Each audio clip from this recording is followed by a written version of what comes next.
27/1/2026 தை மாதம் கிருத்திகை செவ்வாய்க்கிழமை. சுப்பிரமணிய புஜங்கம் ஆதிசங்கரர் அருளியது.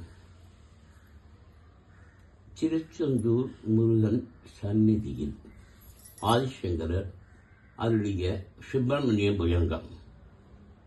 சதா பாலரூபாபி விக்னாத்தி கந்தி மகாதந்தி பக்தாபி பஞ்சாசமான்யா விஜிதாதிமிக்ய கணேஷா விதாமி விஜத்தாம் ஸ்ரீயம் காபி கல்யாணமூர்த்தி.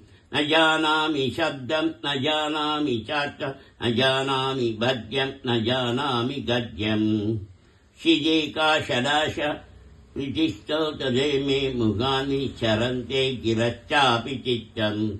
मयूरादिरूढं महावाक्यगूढं मनोकारिदेहं महच्चित्तगेहं. मयि देवदेव महावेदपावं महादेवपालं भजे लोकपालम्. यदा सन्निधानं कदा मानवामि भवाम्बोजिपारं कदा चेततैव. यज्ञयन् सिन्धुधीरे य आस्ते समीरे पवित्रं पराशक्तिपुत्रम्. यदाप्ते तरङ्गा लयं यान्ति तुङ्गा तथैव पदसन्निधत्ते वदामि. इति भूमि भङ्क्ति नृणां दर्शयन्तं सदा भावयेच्छरोजे गुहन्तम्.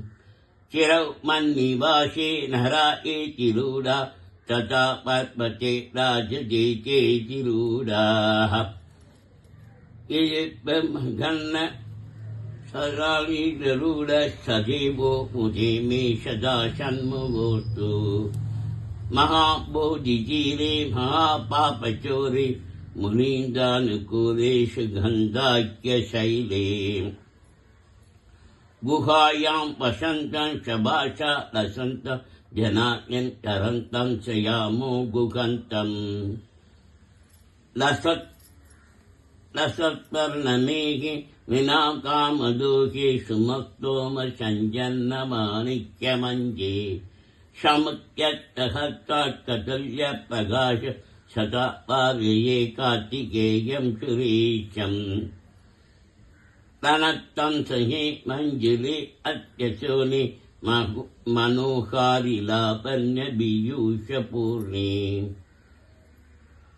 मनःशपदो मे भवक्ले सतप्त सदा मोदतां कन्ददे पादपद्मे.